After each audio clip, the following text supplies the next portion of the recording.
El día de hoy hablaremos sobre la hemofilia.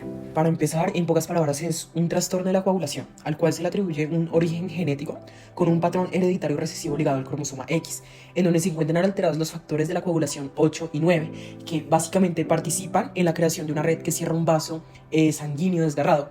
Lo que va a provocar es que va a haber un excesivo sangrado y no va a coagular correctamente, por ejemplo, una herida, y por tanto va a haber un déficit funcional y cuantitativo que se denomina respectivamente hemofilia A y B. ¿Cómo se mueve la sangre alrededor del cuerpo? El corazón bombea sangre a todo el cuerpo. La sangre se mueve por el cuerpo en tubos llamados arterias, venas y vasos capilares. Algunos son grandes, que son las arterias y las venas, y otros son pequeños, como los vasos capilares. ¿Cómo se inicia y se detiene una hemorragia? Una hemorragia empieza cuando un vaso capilar se lesiona y la sangre se derrama. El vaso capilar se contrae para ayudar a disminuir la hemorragia. Enseguida, las células sanguíneas llamadas plaquetas forman un tapón para cubrir la lesión. Luego, muchos factores de coagulación presentes en el plasma trabajan en conjunto para formar un coágulo sobre el tapón. Eso fortalece al tapón y detiene la hemorragia. La hemofilia se diagnostica mediante pruebas de coagulación que establecen la cantidad de factor 8 o 9 presente en la sangre. La deficiencia de factor 8 se conoce como hemofilia A, mientras que la deficiencia de factor 9 se conoce como hemofilia B. La prevalencia de hemofilia A y B en la población general es de 1 en 10.000 y de 1 en 50.000 respectivamente. Las pruebas de coagulación pueden indicar si una persona puede ser portadora. Por ejemplo, un nivel de factor inferior al normal puede ser un indicador de que la persona es portadora. No obstante, las portadoras también pueden presentar niveles normales de los factores. Realmente la única manera confiable de identificar una portadora es haciendo una prueba de ADN. Resulta entonces fundamental descartar otros trastornos a su vez hemorrágicos, como la deficiencia de factor X, XY o la enfermedad de von Willebrand. Es importante contar con una historia clínica personal junto con una historia clínica familiar. ¿Cuáles son algunos de los síntomas comunes de la hemofilia? Con la hemofilia puede haber hemorragias internas o externas en cualquier parte del cuerpo como consecuencia de una lesión o golpe. Las personas con hemofilia son más propensas a los moretones y sangran durante un periodo más prolongado de lo normal, luego de una cortada o una herida, la extracción de una pieza dental o una cirugía. A veces pueden aparecer moretones sin que se recuerde la causa, lo que se denomina hemorragia espontánea, aunque es probable que dicha hemorragia sea el resultado de una lesión demasiado pequeña como para reconocerla conscientemente. Los bebés presentan moretones con facilidad cuando empiezan a moverse, por ejemplo, a sentarse, gatear o caminar. También sangran durante más tiempo de lo normal, después de una lesión, en particular en la boca y la lengua. A medida que los niños crecen, las hemorragias espontáneas son más comunes y afectan articulaciones y músculos. Patrones hereditarios y diagnóstico. Una persona que nace con hemofilia la padecerá de por vida.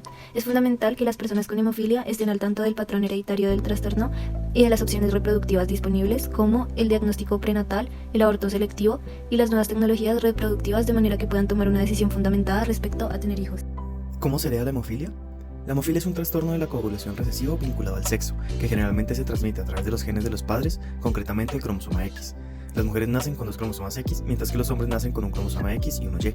Una mujer que tiene un cromosoma X normal y un cromosoma X defectuoso es considerada portadora, incluso si no presenta síntomas de la hemofilia debido a que el cromosoma X normal compensa el gen defectuoso. La mujer portadora puede transmitir el gen de la hemofilia a sus hijos. En cada embarazo existe un 50% de probabilidades de que cualquier hijo varón padezca la hemofilia y un 50% de probabilidades de que cualquier hija sea portadora, igual que la madre. Cuando el padre tiene hemofilia y la madre no es portadora, el trastorno no se transmite a los hijos varones, pero todas las hijas mujeres necesariamente serán portadoras del gen de la hemofilia. Para empezar, quienes padecen de este trastorno crónico son propensos a vivir constantemente estrés y por ende se propaga de igual modo en su familia, pues experimentan constantes hemorragias traumáticas que interrumpen el estilo de vida cotidiano. Se informa una incidencia desproporcionalmente alta de problemas de adaptación en hemofílicos y se afirma que los hemofílicos y sus familias deben afrontar incertidumbres relacionadas con la adaptación social, la educación y el empleo. Irónicamente, el tratamiento de los productos sanguíneos utilizados para tratar el trastorno trae consigo el riesgo de contraer SIDA. Con todo, el funcionamiento social y emocional de los hemofílicos y sus familias ha sido motivo de preocupación e interés para los profesionales en el campo durante muchas décadas. Un estudio realizado por Dickerson et al. En el año 1988, en el que buscaba evaluar los rasgos de personalidad y actitudes en 22 niños hemofílicos, así como actitudes y prácticas de crianza de sus padres durante un periodo de 6 años, por medio de instrumentos estandarizados y apoyo psicológico, se halló que los niños cambiaron enormemente en una dirección positiva. Por un lado, los niños mostraron entusiasmo y confianza en sí mismos, donde además no se encontraron cambios negativos sobre la personalidad. Asimismo, se observó una elevación positiva significativa en la dimensión de inteligencia, tanto antes como después de la prueba. En cuanto a los padres, se revelaron fuertes relaciones entre los cambios individuales en la personalidad del niño y las puntuaciones de actitud de los padres. Como se ha podido demostrar, un problema biológico no solo afecta fisiológicamente a quien lo padece, sino también su perspectiva psicosocial, adaptativa y emocional. Tras este estudio se evidenció que el acompañamiento psicológico es de gran importancia para que el paciente logre sobrellevar amenamente su vida. La atención se ha dirigido a programas de intervención psicológica debido a las características familiares, sociales, alteración emocional y estigmas asociados. Bueno, ya para terminar y finalmente, el profesional en psicología debe estar en la capacidad de realizar ese acompañamiento durante el proceso terapéutico y médico de quien padezca este o cualquier trastorno hereditario. Se deben de dirigir esfuerzos a conseguir una adaptación mental satisfactoria del enfermo, ¿no? Tanto a las tensiones específicas producidas por la enfermedad como a la situación total de la vida del paciente.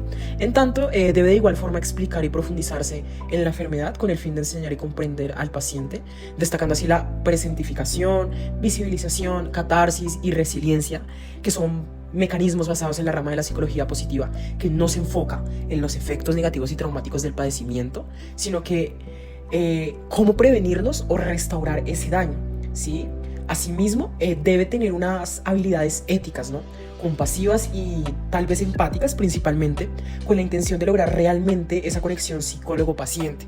Dentro de un tratamiento integral de estos pacientes se encuentra la intervención psicológica, ya que aparte de los problemas propios de tal enfermedad, tienen una serie de desórdenes psicofisiológicos, en los que los factores emocionales son importantes en la etiología y producción de detrimento y el deterioro, ya que como se ha observado un desequilibrio químico, factores como el estrés o la segregación de hormonas tales como el cortisol, ¿no? Que afectan tanto el organismo, implican el agravamiento y expresión de otros síntomas físico-psicológicos, ¿no?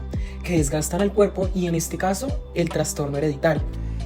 Por otra parte, en cuanto a la reproductividad, el psicólogo debe tener la competencia de ayudar a tomar la mejor decisión a la pareja, teniendo en cuenta esos factores hereditarios que inciden en enfermedades a sus hijos, las consecuencias y posibles pérdidas. En este caso, el uso de la fertilización asistida, por ejemplo, y las revoluciones tecnológicas surgidas en la ciencia, que eviten no solo prevenir enfermedades, sino también el deterioro mental y adaptativo que sufre tanto el paciente como la familia.